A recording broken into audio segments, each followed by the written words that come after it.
Olá, pessoal, de volta para a segunda parte da nossa aula, que estou tratando a respeito da atividade da semana passada e tecendo alguns comentários. No primeiro vídeo, eu terminei falando a respeito da intenção que precisa ter em relação a cada brincadeira ou jogo que é colocado para a criança no ambiente escolar, a respeito do conhecimento que o professor precisa ter, do quanto ele precisa se aprimorar e se apropriar em relação àquilo que ele vai trabalhar com as crianças.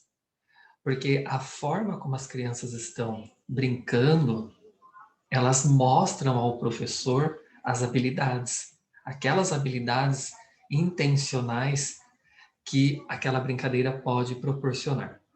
Eu vou continuar agora, vou falar um pouco mais, de forma mais específica, em relação à resolução das diretrizes curriculares. Vou compartilhar com vocês, antes disso, a tela com o enunciado da atividade, sempre para lembrar, tá? Sempre, conforme eu vou falando, vocês deem uma olhada ali no enunciado, retomem novamente, para vocês lembrarem que todos os comentários estão relacionados ao que foi pedido. E como eu expliquei também no primeiro vídeo, tudo o que eu estou dizendo aqui serve como base para vocês desenvolverem a resposta da atividade. Tá? Não necessariamente de forma tão detalhada, porém, sim, uma escrita detalhada de tudo isso que eu estou dizendo e não de forma tão sucinta, tá? Então, vamos praticar a questão da escrita e vamos, se possível, repensar a respeito do que foi escrito na atividade. Então, vou compartilhar com vocês agora a tela e eu mostro e continuo falando a respeito da atividade. Bom, aí está a apresentação na tela da atividade. Tá? Então, vamos retomar o que foi pedido. Durante a explicação, o professor Rafael, em seu primeiro vídeo, a partir de 9 minutos e 2 segundos, citou um documento de 2015 da teórica Kishimoto a respeito de uma reflexão do teórico Brunner, apenas para exemplificar. Considerando as ideias da Kishimoto, do Brunner e a aula do professor, vídeo 1 e vídeo 2, BNCC, eixos estruturantes e campos de experiências, de acordo com o que diz lá na BNCC, como os jogos e brincadeiras podem ser inseridos na educação infantil e qual o objetivo? Por que os jogos proporcionam a reflexão docente? E eu falei bastante, já logo no primeiro vídeo, a respeito da importância da reflexão docente em relação aos jogos e às brincadeiras na educação infantil. Principalmente em relação à intencionalidade, que basicamente podemos dizer que é obrigatória ter uma intenção na hora de se colocar um jogo ou uma brincadeira para a criança. Mas, pessoal, lá na resolução 5 de 17 de dezembro de 2009, que fixa a respeito das diretrizes curriculares para a educação infantil, no seu artigo 9º, tá? Ele diz o seguinte, que as práticas pedagógicas que compõem a proposta curricular da educação infantil devem ter como eixos norteadores as interações e as brincadeiras. Eu nunca vou me cansar de dizer isso.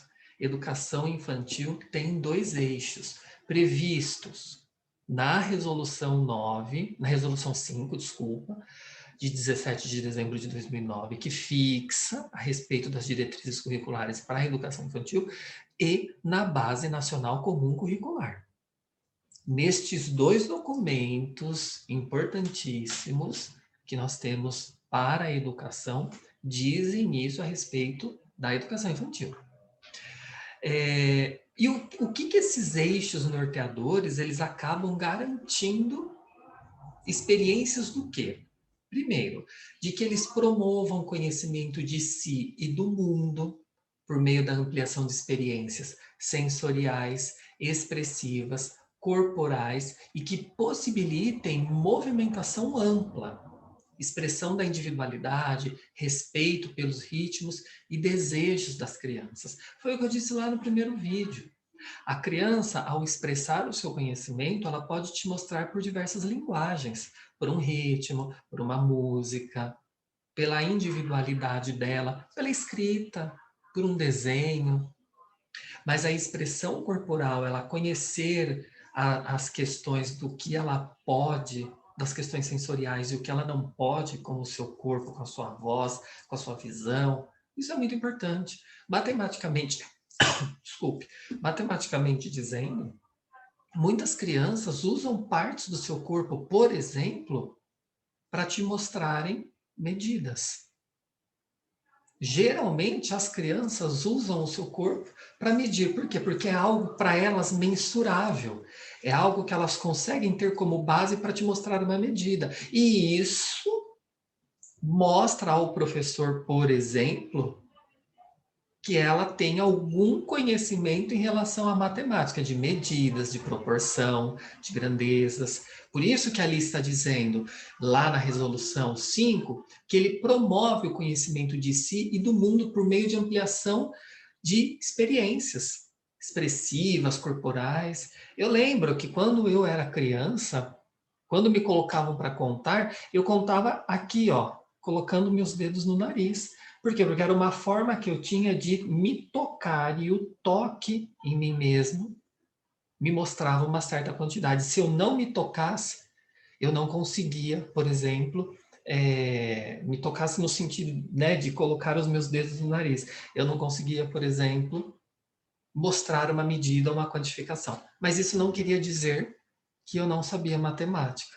Sim, eu sabia a habilidade de contagem, a habilidade de sequência numérica. Eu ainda precisava desenvolver a habilidade de raciocínio lógico, de raciocínio mental, cálculo mental, que também faz parte, tá? Então, a estrutura da educação infantil, de acordo com as brincadeiras e os jogos e as interações constantes nos eixos estruturantes, tem como principal objetivo o desenvolvimento dessa percepção, do aluno perceber as coisas e desenvolver e aprimorar as suas habilidades. Além disso, pessoal, eles favorecem a imersão das crianças nas diferentes linguagens, o progressivo domínio por ela e vários gêneros e formas de expressão. A gestual, a verbal, a plástica, a dramática, a da música. Isso a gente precisa fazer. Algumas crianças terão habilidades em algumas formas de se expressarem e outras menos. Isso não quer dizer que não tenha habilidade, mas a gente precisa despertar.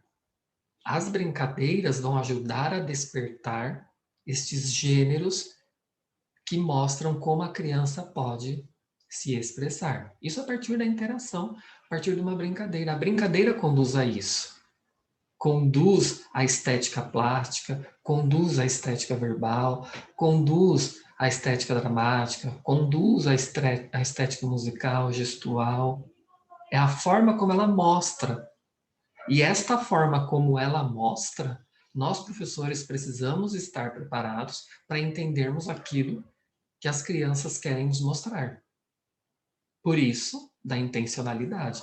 Eu preciso saber de ponta a ponta o que aquele jogo, brincadeira quer dizer e o que ela resgata e o que ela pode me mostrar, para eu entender a partir das expressões, que seja ela gestual, verbal, plástica, dramática e musical, como a criança está me mostrando o seu conhecimento. Por isso que, por exemplo, ao se colocar uma amarelinha para uma criança brincar, o professor precisa saber muito bem o passo a passo que aquela criança está tendo ali naquele momento para entender o porquê ela fez aquilo e se aquilo que ela fez está relacionado com a habilidade ou objetivo da brincadeira, tá? O que mais estes eixos estruturantes lá na educação infantil podem garantir?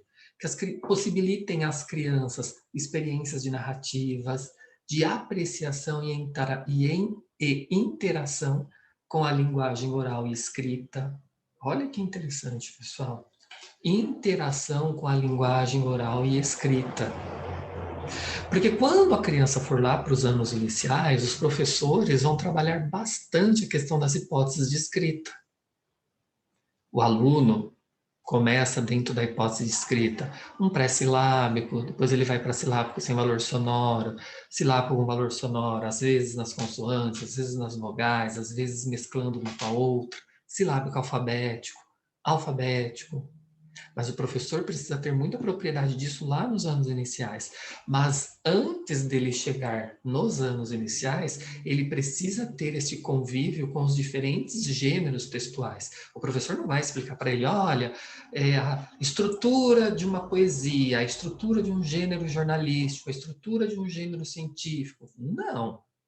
Tá? De repente, na idade que a criança está, de uma forma muito lúdica, nunca perdendo a cultura lúdica, que eu disse na aula passada, mas sempre mostrando os diversos gêneros textuais, sempre aprimorando o repertório da criança. Isso não quer dizer que você não vai falar que aquilo não é um gênero textual. Você vai dizer, olha, vamos agora a um texto científico. Sempre coloca no repertório da fala, sempre mostra vídeos, leitura, narrativas. Tudo isso possibilita à criança entender essas experiências de narrativas, entonação. Por quê? Tudo isso vai ser muito importante lá nos anos iniciais. Se as brincadeiras não mostrarem e proporcionarem essas experiências com narrativas e gêneros textuais, ficará muito complicado o desenvolvimento das hipóteses de escrita lá nos anos iniciais. Como é que o professor vai trabalhar gêneros textuais, aprimoramento da escrita, se a criança nunca teve contato com os tipos de gêneros textuais? Aí fica complicado. Vocês estão vendo o porquê da importância das brincadeiras? O tudo que ela pode desenvolver? Tudo que ela pode fazer? Muita coisa. O que mais estes eixos garantem, né? Que as crianças recriem em contextos significativos para elas, relações quantitativas, medidas, formas, espaços, orientações, espaços e tempos. Tudo isso já é num outro campo, né, pessoal? Um campo mais relacionado às ciências da natureza, matemática, até mesmo a questão da geografia. Vocês viram, eu dei o exemplo da amarelinha, do tanto de coisas que a amarelinha pode desenvolver. Se a gente passa batido com todas aquelas habilidades que a amarelinha pode desenvolver, não necessariamente na amarelinha, mas em uma outra brincadeira ou em outro jogo, com certeza essa criança chegará lá nos anos iniciais com uma lacuna imensa. E com esta lacuna imensa, o processo dos anos iniciais vai ficar bastante trabalhoso. E muitas vezes, devido ao trabalho, à quantidade de alunos, entre muitas outras coisas que o professor tem, o aluno pode chegar lá nos anos finais, a partir do sexto ano, também com algumas defasagens. Então é bastante complicado. A gente não pode pular as etapas e a gente não pode deixar de fazer estas importantes brincadeiras e jogos lá na educação infantil e, melhor ainda, de tal forma que elas interajam, tá? O que mais estes eixos estruturantes garantem, né? Que as crianças ampliem a confiança, a participação delas mesmas nas atividades individuais e coletivas, que também acabam sendo importantes no processo. Como é que a criança, se eu não consigo desenvolver na educação infantil o desenvolvimento da confiança, como é que essa criança vai chegar, por exemplo, nos anos iniciais e ter a iniciativa e ser protagonista na resolução de uma situação problema? Porque ali a situação já começa a mudar. Lembrem-se que eu falei na aula passada que os jogos e as brincadeiras também devem continuar na educação dos anos iniciais.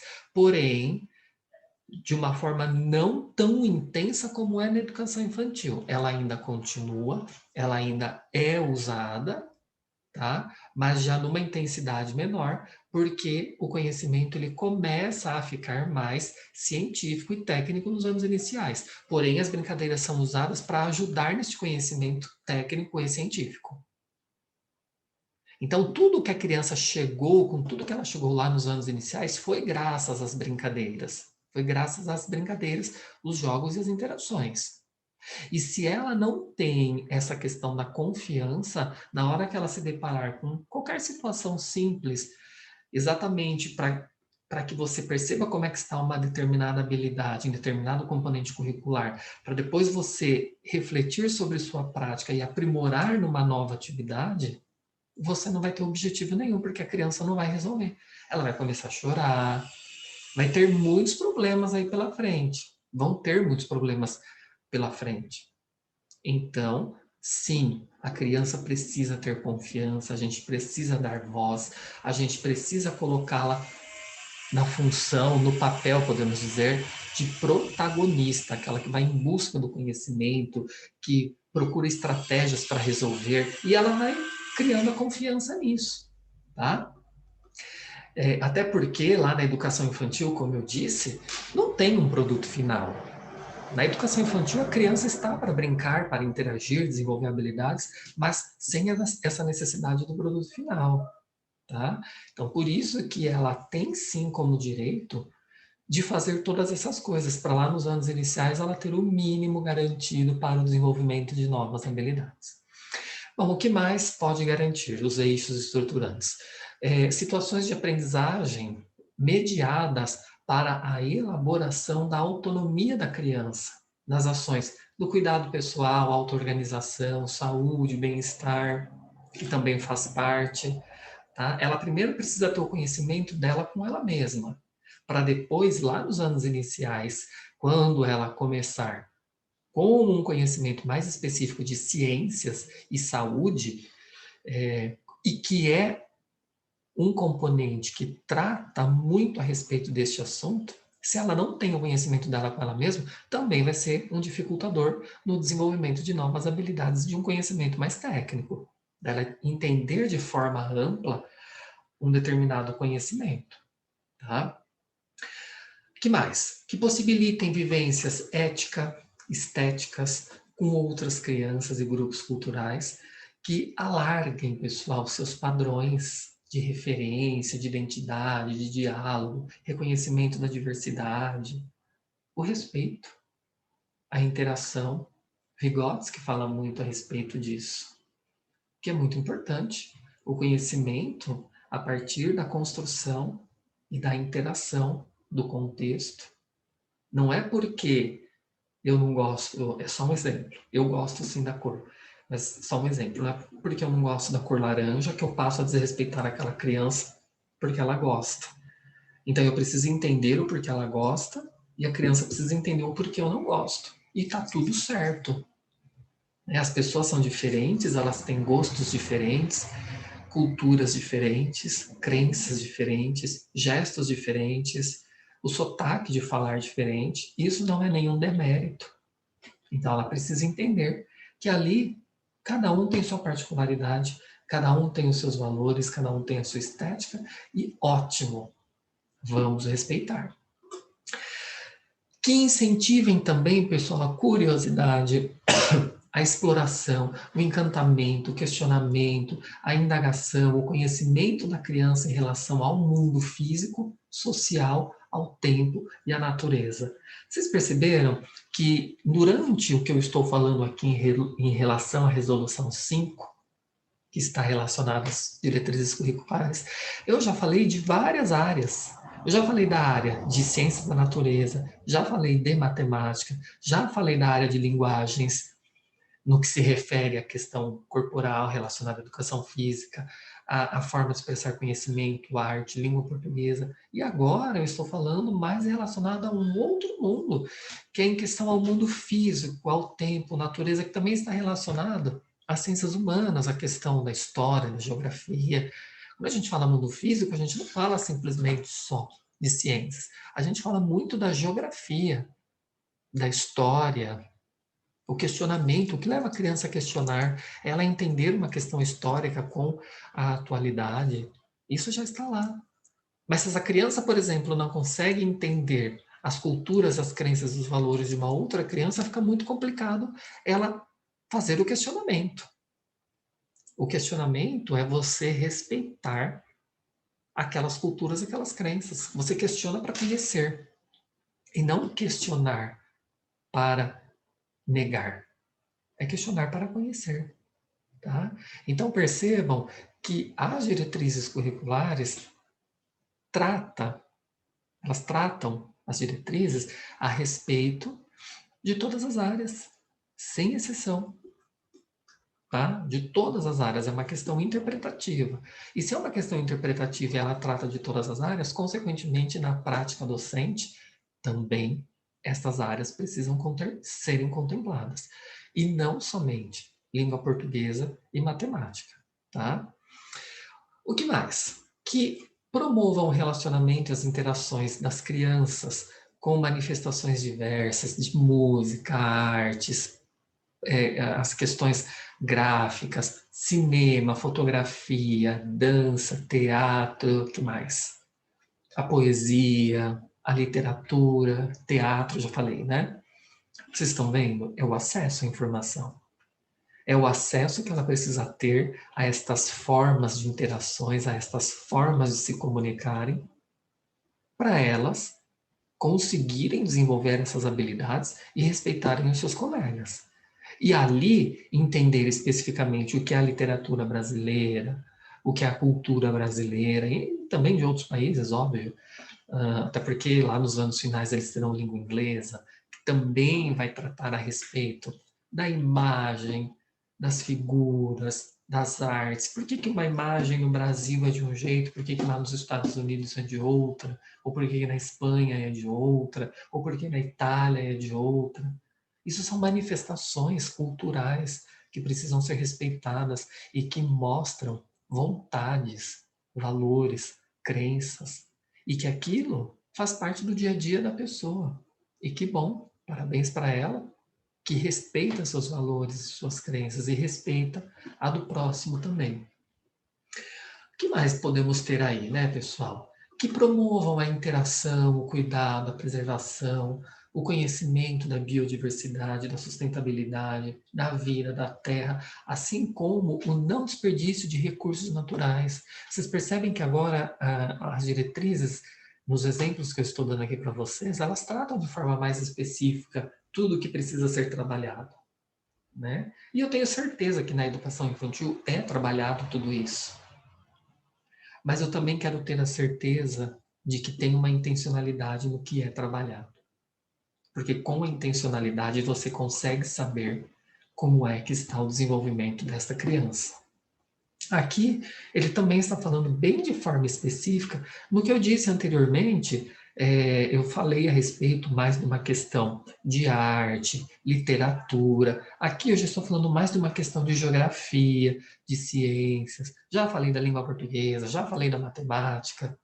Então percebam, pessoal, todos os documentos oficiais que vocês se depararem vão tratar a respeito destas áreas, destas especificidades e que precisam ser garantidas. É direito da criança. Isso aqui que eu estou dizendo para vocês são direitos previstos lá que precisam ser garantidos lá na Resolução 5. Tá? Isso é o que precisa garantir na educação infantil. O que mais? Que propiciem a interação e o conhecimento pelas crianças das manifestações e tradições culturais brasileiras, o respeito. Nós temos tantas coisas e muitas vezes nós colocamos as nossas crenças e nossos valores para de repente analisarmos aquilo. Não, eu preciso tirar minhas crenças e meus valores. As minhas crenças e meus valores precisam ser respeitados, mas necessariamente eu não preciso dizer que a crença e o valor do outro está errado. Por exemplo, por uma questão religiosa. Às vezes tem muito disso. E ok, é no que a criança acredita, desde que haja o respeito mútuo. Se a criança gosta da religião A, é de uma religião A, e a outra da religião B, ótimo, vamos aprender. Porque cada um acredita naquilo que lhe faz bem. E se, de repente, é algo para denegrir, vamos conduzir de tal forma que saia dessa visão, mas vá para uma visão do respeito. Isso não pode acontecer. Acima de tudo, a gente tem que respeitar, a gente tem que entender e perceber que aquilo faz parte do cotidiano da pessoa. E que nem por isso eu vou deixar de conviver, vou deixar de respeitar, vou deixar de conversar. Tá? O que mais? Que possibilitem a utilização de gravadores, projetores, computadores, máquinas fotográficas e outros recursos tecnológicos e midiáticos, né? Bom, para isso, é, precisam oferecer na prática docente, né? No bem da verdade, que são coisas que a gente às vezes não tem, mas que, se possível, que a gente procure dar acesso à criança a essas questões midiáticas, se bem que, né, pessoal, essa geração, eles têm acesso a muitas coisas, muitas vezes quando eles não têm acesso, mas eles conhecem, então a informação chega muito rápida para eles, e isso é muito bacana, né? Então vocês viram o quanto de coisas a resolução 5 diz que precisamos garantir na educação infantil, tá? E lá no seu parágrafo único, ela diz o seguinte, que as creches e as pré-escolas, na elaboração da proposta curricular, de acordo com suas características, óbvio, região, localização, cidade, entre muitas outras coisas, a identidade institucional, né? As escolas, elas possuem uma... A gente fala tanto na identidade, mas afinal de contas, qual é a identidade dessa escola, né? As escolhas coletivas e particulares pedagógicas estabelecerão modos de integração nessas experiências. Então, a gente primeiro precisa entender como é que a escola está inserida, onde está inserida e por quê, quem é o nosso público, o que se tem na região, qual é a diversidade que se tem na região, para estabelecer como é que a gente vai integrar essas experiências, como é que nós vamos garantir, tá? Como é que nós vamos fazer? Então, eu preciso saber, sim, das características no todo, pessoal. Se tem comércio por perto, se não tem, como é que é a relação das pessoas do entorno, da relação das pessoas que estão ali dentro da escola. E aí sim, nós conseguiremos estabelecer os modos de integrações de experiências pedagógicas, tá? Tudo isso garantido lá na resolução 5, tá bom, pessoal? Resolução essa que nos mostra o tanto de coisas que nós precisamos garantir para essas crianças, tá? É bacana, né, vocês terem conhecimento de tudo isso, essa resolução fixa as diretrizes curriculares nacionais para a educação infantil, e elas são muito importantes para o conhecimento do desenvolvimento da prática docente. E tudo isso que eu acabei de falar da resolução também deveria ser balizador na hora de se fazer o desenvolvimento da resposta da atividade, tá? Precisaria ter dito de forma tão detalhada? Não, não precisaria. Mas precisaria mostrar ali que dentro da prática docente, na hora do professor rever sua prática, ele precisa pensar tudo nisso para garantir tudo isso, né? Eu comentei várias vezes a respeito da resolução 5, pedi para vocês lerem e estudarem, por isso até que eu citei ali, né, que a gente precisava considerar também, a gente não, vocês, né, considerar a resolução 5, o BNCC, para responderem isso, exatamente para garantirem isso na prática docente do professor. Tá? Então, esta é mais uma parte do que necessariamente deveria, até que fosse de forma sucinta. Quando eu falo de forma detalhada, mas é de forma detalhada o resumo de tudo isso, tá? O minimamente garantir o que poderia ter constado lá.